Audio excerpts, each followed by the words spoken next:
जय श्री कृष्ण एवरीवन। मैं आज की रीडिंग स्टार्ट करता हूँ। बुक मैंने लोड कर ली है। एंड अब आगे ऑथर बता रहे हैं कि जितना मुझे प्रिविलेज था उस अनएम्प्लॉयड सेल्समैन को आइडिया देने में, मैं आज अज्यूम करता हूँ, सोचता हूँ कि उतना ही प्रिविलेज किसी और को देने के अंदर भी होता, जिससे और ज्यादा इनकम भी जनरेट हो पाती। जब हम यूजफुल सर्विसेज देते हैं हजारों लोगों को, जिसके अंदर जिसको वो जरूरत होती है उस सर्विस की, राइट, तब आगे जाके वो हमें और ज्यादा रिटर्न के अंदर हमें हमारी हेल्प करती है।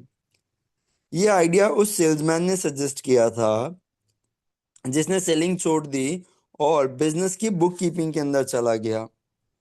जब उसका प्लान सजेस्ट किया था सॉल्यूशन की तरह उसके अनएम्प्लॉयमेंट प्रॉब्लम के अंदर, उसने बोला कि मुझे आइडिया तो पसंद आया, लेकिन मुझे ये नहीं पता कि मैं इसको कैश में कैसे कन्वर्ट करूंगा। मतलब उसने ये बताया कि उसे ये नहीं पता कि बुक कीपिंग नॉलेज को मार्केट कैसे करेगा। तो उसने एक और प्रॉब्लम सोचा। एक यंग वुमेन टाइपिस्ट के साथ जो हैंड लेटरिंग के अंदर क्लेवर थी, जिसकी स्टोरी साथ में रख सकते थे, उसके साथ एक बुक प्रिपेयर की जिसके अंदर एडवांटेजेस और डिसएडवांटेजेस बताए न्यू बुकिंग सिस्टम के, कि ये जो नया बुकिंग सिस्टम वो लॉन्च कर रहा है उसके एडवांटेजेस क्या होंगे। पेजेस बहुत अच्छे से टाइप किए गए थे और एक ऑर्डिनरी स्क्रैप बुक में पेस्ट किए गए, जो कि एक साइलेंट सेल्समैन की तरह काम कर रही थी, जिससे न्यू स्टोरी के बिजनेस को इतने अच्छे से बोला जाता था ओनर को कि ओनर जो है वो अपने अकाउंट्स बनवाने दे ही देता था। तो ये देख के तो बहुत खुश हो गए सब लोग कि वाह, ये तो अच्छी चीज हुई है। अब थाउजेंड्स ऑफ लोग हैं पूरी कंट्री के अंदर जिनको ये सर्विसिंग चाहिए कि वो किसी मर्चेंडाइजिंग स्पेशलिस्ट के पास जाए जो एक अट्रैक्टिव ब्रीफ बना के दे मार्केटिंग पर्सनल सर्विसेज के लिए। जो एग्रीगेट इनकम होती है ऐसी सर्विस से, ये किसी भी एम्प्लॉयमेंट एजेंसी को एक्सीड कर देगी। और बेनिफिट्स इस सर्विस के जो हैं वो बहुत ज़्यादा हैं खरीदने वाले के लिए, कंपेयर टू वो जब किसी एम्प्लॉयमेंट एजेंसी से अपना काम करवाता। एक्शन के अंदर आते ही उसने सबसे पहले prepared plan to market personal services. इस एनर्जेटिक वुमेन ने इस सॉल्यूशन को अपने बेटे को सिखाया जिसने जस्ट कॉलेज फिनिश किया था, लेकिन वो अपनी सर्विसेज को मार्केट नहीं कर पा रहा था। उसने अपने प्लान के लिए जो भी चीज़ें ज़रूरत थी वो सारी चीज़ें एक बुक के अंदर डाली और उस पोजीशन को फिल करवाने के लिए अपने बेटे को प्रिपेयर करने लगी। प्लान बुक के प्रिपरेशन के अंदर हफ्ते भर का, बहुत हफ्तों का काम था। तब तक उसने अपने बेटे को पब्लिक लाइब्रेरी भेजा हर रोज और वो डाटा अक्वायर करने बोला जिससे वो अपनी सर्विसेज बेस्ट वे में सेल कर पाएगा। उसने उसको भेजा सारे प्रोस्पेक्टिव एम्प्लॉयर्स के पास और उनसे कहा कि सारी ज़रूरी इंफॉर्मेशन बिजनेस मेथड्स की हैं, जो भी ज़रूरी काम की चीज़ें हैं जो फॉर्मूला के अंदर चाहिए होंगी, जिस पोजीशन के लिए वो काम कर रहा है वो सारी पोजीशंस क्या करे, वो फिल कर दे। तो ये नॉलेज जो है वो अक्वायर करने निकल पड़ा। अब एक चीज पूछी जा सकती है कि इतनी ट्रबल तक क्यों जाना अगर एक जॉब सिक्योर करनी है।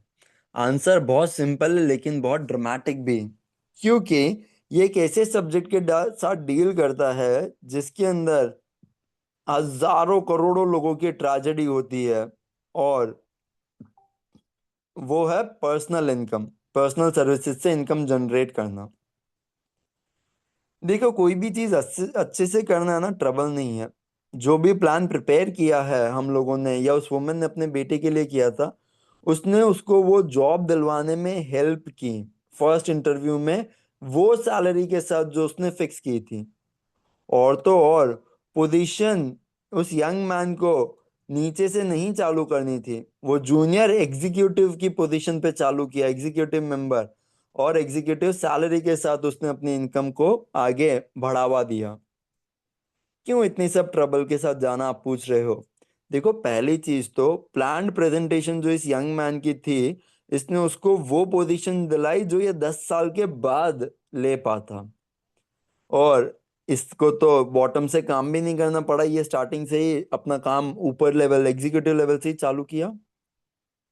ये नीचे से चालू करना और ऊपर तक जाना, ये ज्यादातर लोगों को ऐसे लगता है कि ये सही प्लान होगा, लेकिन बहुत सारे लोग जो नीचे से चालू करते हैं वो लोग कभी भी ऊपर जा ही नहीं पाते हैं। और इसका सिंपल सा एक रीजन है कि वो लोग जो है उस माइंडसेट से नहीं सोचते हैं जो माइंडसेट उन्हें हेल्प करेगा ऊपर जाने के लिए। आज ऐसे बहुत सारे लोग हैं जो लोग गेटिंग इनटू अ रट, बोले फटाक से कोई भी काम मिल जाए और हम उसको ही अपना नसीब बना लेते हैं, उसी से अपनी डेली रूटीन बनाते हैं, उसकी हैबिट्स बनाते हैं, और फिर वो हैबिट इतनी स्ट्रांग हो जाती है कि अब हम उसे फेंक ही नहीं पाते हैं। यही वो दूसरा कारण है कि क्यों नीचे से एक दो कदम ऊपर चालू करना ही बेटर होता है। क्योंकि इससे आप एक हैबिट की जगह दूसरी हैबिट, आप और लोगों को देख पाते हो, कैसे और आगे जा सकते हो वो देख पाते हो बिना किसी हेजिटेशन के। डैन हाल्पिन एक बहुत ही अच्छे एग्जाम्पल हैं इस चीज के। कॉलेज डेज में वो मैनेजर थे famous 1930 national championship football team के। राइट, जब उनके डायरेक्शन के अंदर पहले थे knut रॉकने, ये पहले मैनेजर थे बट बाद में डैन हेल्फिन बने। वो फुटबॉल कोच से बहुत इंस्पायर्ड थे कि वो अपना एम हाई सेट करें और टेम्पररी डिफीट को फेलियर ना मान ले, जैसे एंड्रयू कार्निज मानते थे। तो ग्रेट इंडस्ट्रियल लीडर उन उससे इंस्पायर होके ये यंग बिजनेस लेफ्टिनेंट ने हाई गोल सेट किए खुद के रेट पे। किसी भी सिचुएशन में हालपिन ने सोचा कि उसे कॉलेज खत्म करनी ही है, जब डिप्रेशन आ चुका था और जॉब्स मिल ही नहीं रही थी। फिर उन्होंने इन्वेस्टमेंट बैंकिंग और मोशन पिक्चर के अंदर थोड़ा सा काम किया। उन्होंने अपनी पहली ओपनिंग जिसके अंदर उन्हें लगा कि यार पोटेंशियल फ्यूचर बन सकता है मेरा, वो था इलेक्ट्रिक हियरिंग एड्स बेचना कमीशन के ऊपर, जो सुनने वाली मशीन होती है। कोई भी ऐसी जॉब में स्टार्ट कर सकता था और हार्पिन को ये चीज़ पता थी, लेकिन उन्हें जो अपॉर्चुनिटी चाहिए थी उसके लिए ये काफ़ी था। ऑलमोस्ट 2 साल तक उन्होंने जॉब कंटिन्यू की, भले ही उन्हें पसंद भी नहीं थी और वो ऊपर भी नहीं उठ पा रहे थे उस जॉब से, अगर उन्होंने अपना डिससेटिस्फैक्शन नहीं जताया होता। उन्होंने पहले एम किया कि वो असिस्टेंट सेल्स मैनेजर की जॉब पे लगे और उन्हें वो जॉब मिल गई।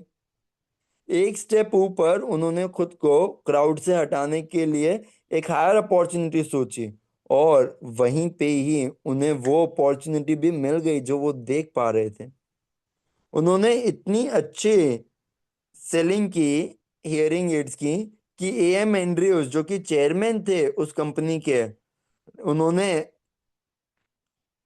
अपने कंपटीटर, सॉरी, एएम एंड्रयूज जो कि कंपटीटर थे एक कंपनी के जहां पे हालपिन काम करते थे, उन्हें ये जानना था कि डैन हालपिन जो इतनी बड़ी बड़ी सेल्स लेके आ रहा है वो है कौन।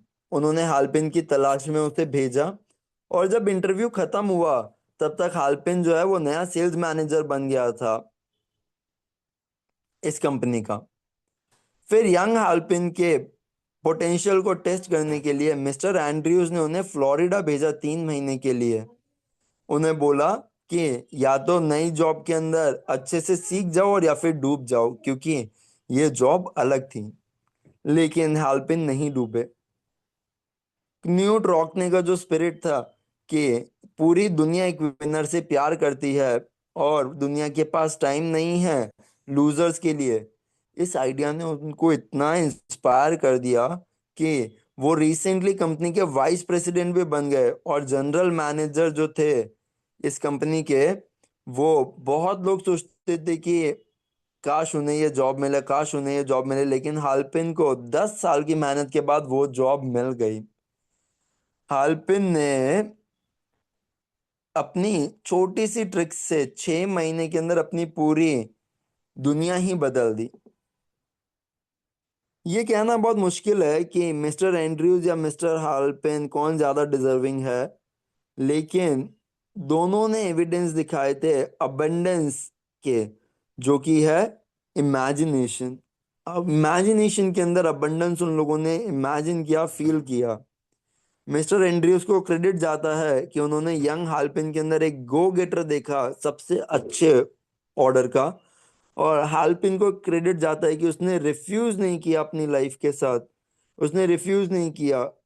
सॉरी, हालपिन को क्रेडिट जाता है कि उसने कॉम्प्रोमाइज करने से रिफ्यूज कर दिया अपनी लाइफ के साथ, और एक ऐसी जॉब नहीं रखी जो उसे चाहिए ही नहीं थी। और यही सबसे बड़ा पॉइंट है जो ऑथर बार बार बता रहे हैं कि हम लोग हाई पोजीशंस पे पहुंच सकते हैं, हम लोगों को बॉटम पे रहना जरूरी नहीं है। क्योंकि अगर हम लोग वो कंडीशंस चेंज कर पाए जो हमें कंट्रोल कर रही है या जो हमें डिजायर है हमारी, तो हम लोग जरूर से आगे बढ़ पाएंगे। ऑथर एक और पॉइंट बताना चाहते हैं, जो कि है दोनों सक्सेस और फेलियर ज्यादातर हैबिट्स के ही रिजल्ट होते हैं। आप सक्सेसफुल हैं या फिर आप फेलियर हैं, ये आपकी हैबिट ही डिसाइड करती है। इतना सा भी डाउट मत रखना कि डैन हाल्पिन का जो क्लोज एसोसिएशन था अपने फुटबॉल कोच के साथ, राइट, उसी ने उनके माइंड के अंदर ये सेम डिजायर डाली और इस डिजायर को पूरे करने की हिम्मत भी उसके अंदर बनाई। देखो, कुछ तो जरूर चीज होती है उस आइडिया के अंदर जो हीरो वर्शिप यूज करते हैं। पहली बात, लोग खुद को हीरो समझें। हालपिन बताते हैं कि रॉक ने जो थे वो वर्ल्ड के ग्रेटेस्ट लीडर थे आज तक की पूरी हिस्ट्री के अंदर। उनका बिलीव कि बिजनेस एसोसिएशंस बहुत जरूरी होते हैं फेलियर और सक्सेस के अंदर, ये सबने देखा। जब उनके सन ब्लेयर को नेगोशिएट करने दिया गया था डैन हाल्पिन से एक पोजीशन के लिए, हाल्पिन ने स्टार्टिंग के अंदर जो सैलरी दी थी वो ऑलमोस्ट आधी थी उस कंपनी के कंपैरिजन में जो उन्हें राइवल कंपनी में मिल सकती थी। ऑथर ने पेरेंटल प्रेशर डाल के उन्हें कहा कि हालपिन के साथ ही काम करो, क्योंकि एक आदमी के साथ क्लोज एसोसिएशन रखना जो अपनी जिंदगी की सरकमस्टांसेस के साथ कॉम्प्रोमाइज ना करे, ये बहुत बड़ा एसेट हो सकता है जिसको मनी के टर्म्स में तो मेजर भी नहीं किया जा सकता। बॉटम ये मोनोटोनस, ड्रेरी और अनप्रॉफिटेबल प्लेस होती है किसी भी पर्सन के लिए। क्योंकि ऑथर ने इसीलिए टाइम लिया और बताया कि कैसे लो बिगनिंग्स जो हैं वो आपको हेल्प नहीं करेगी, और इसीलिए इतनी सारी जगह डिवोट की उस न्यू प्रोफेशन को डिस्क्राइब करने के लिए जो उस वुमेन ने बनाया, राइट, जो अच्छे से प्लानिंग करके एग्जीक्यूट करना चाहती थी, अपने बेटे के लिए एक अच्छी कंपनी डेवलप करना चाहती थी। इन चेंज कंडीशन से जब आज हमारी वर्ल्ड इकोनॉमी कोलैप्स हो रही है, आज और ज़्यादा नीड है न्यू और बेटर वेज की कि हम कैसे पर्सनल सर्विसेज को मार्केट कर पाएं। ये बहुत हार्ड है डिटरमाइन करना कि क्यों किसी ने पहले ये ऐसी चीज़ें डिस्कवर नहीं की। भले ही ये फैक्ट सबको पता था कि मनी जो है वो अपने हाथ बदलती रहती है और पर्सनल सर्विसेज के अंदर लोगों को बहुत रुपए मिलते हैं। जो मंथली सम पे करते हैं वेजेस और सैलरी के लिए वो इतना बड़ा है, इतने करोड़ों में जाता है, राइट, फिर भी लोग जो है उसको बाय नहीं कर पाते हैं। तो इसका क्या कारण होगा? तो इसी चीज को इसी चीज को अच्छे से देखने के लिए हम लोग जो है आगे के चैप्टर्स और अच्छे से पढ़ते हैं। Just one second. ओके, देखो, कुछ लोगों को आइडिया मिल जाएगा जो यहाँ पे डिस्क्राइब किया है उससे।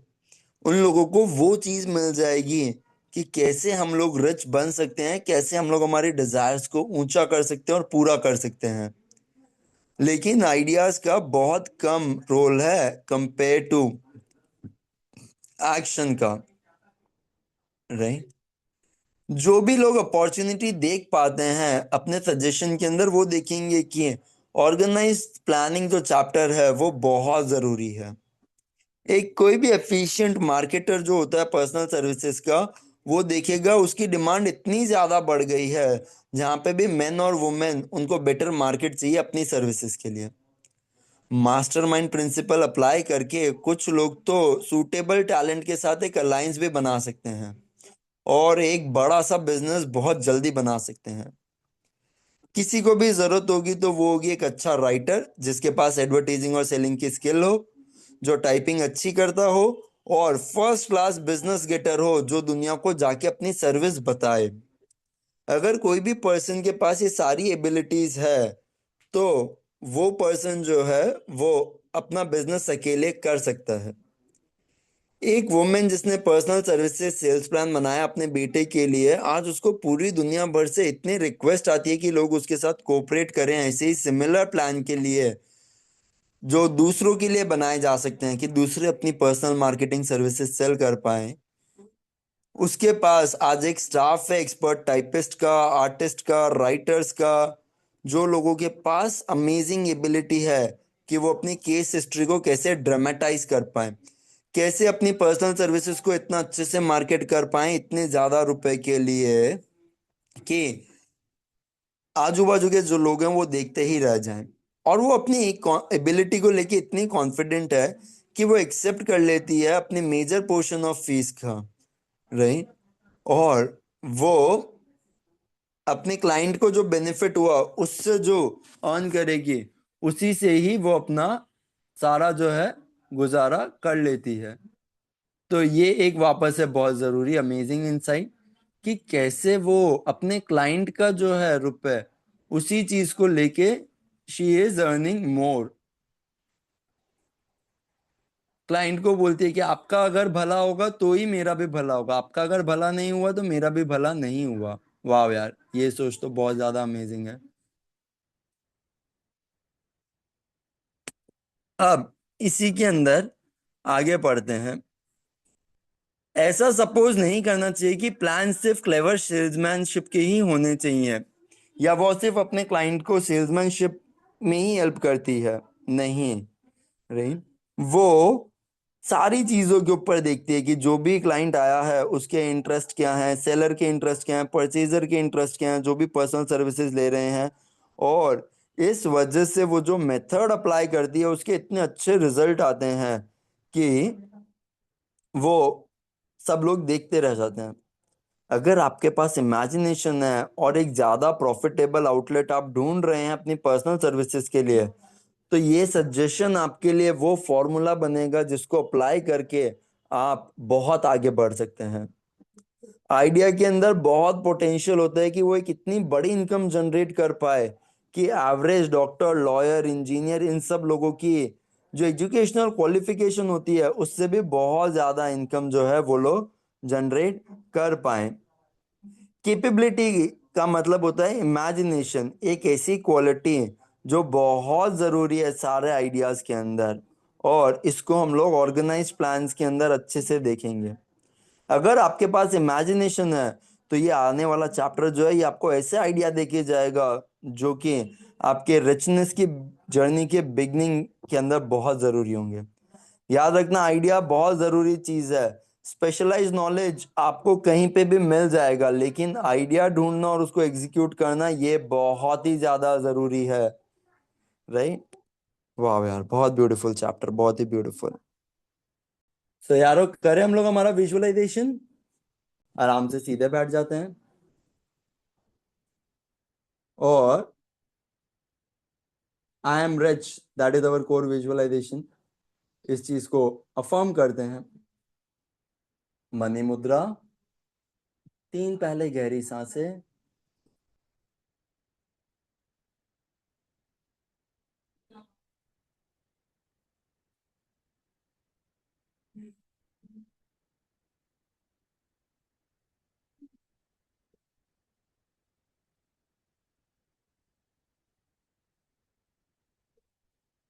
आई एम रिच,